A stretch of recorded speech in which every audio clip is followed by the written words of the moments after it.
What Max didn't say is that I'm speaking here in entirely personal capacity, although obviously I will draw on some of the things that I've learned in BP.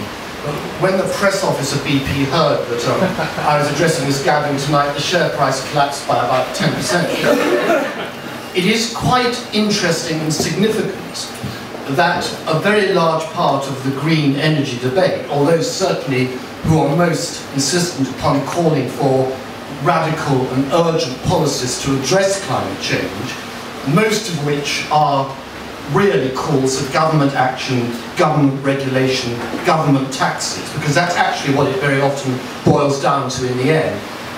They do all tend to come, surprisingly enough, from the left of politics.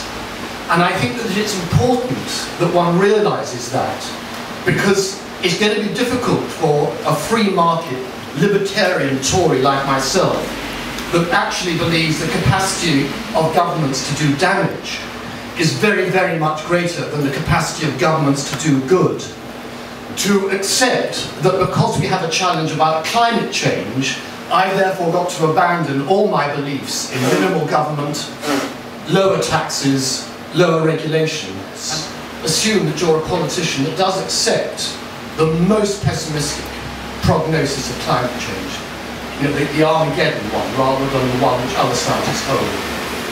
You've still got, as a politician, certain things to think about. You've got to keep the lights on. You've got to keep, people want the lights to stay on. And you've got to think about the cost, because politics is about allocating resources which are scarce. And you've got to carry the public with you, because if you don't have something which is politically acceptable, the policy will collapse, whatever the politicians say about the certainty of it. And indeed, it is worth recalling in that instance that there are examples right across the world, but also on our own doorstep, quite recently, of where policies on renewables are being reversed by governments because they are politically impossible to implement because of the cost. The Climate Change Act, which is the most ambitious piece of legislation in the whole of the world on climate change, it's estimated by the government, not by critics, will cost up to 18 billion annually until the year 2050.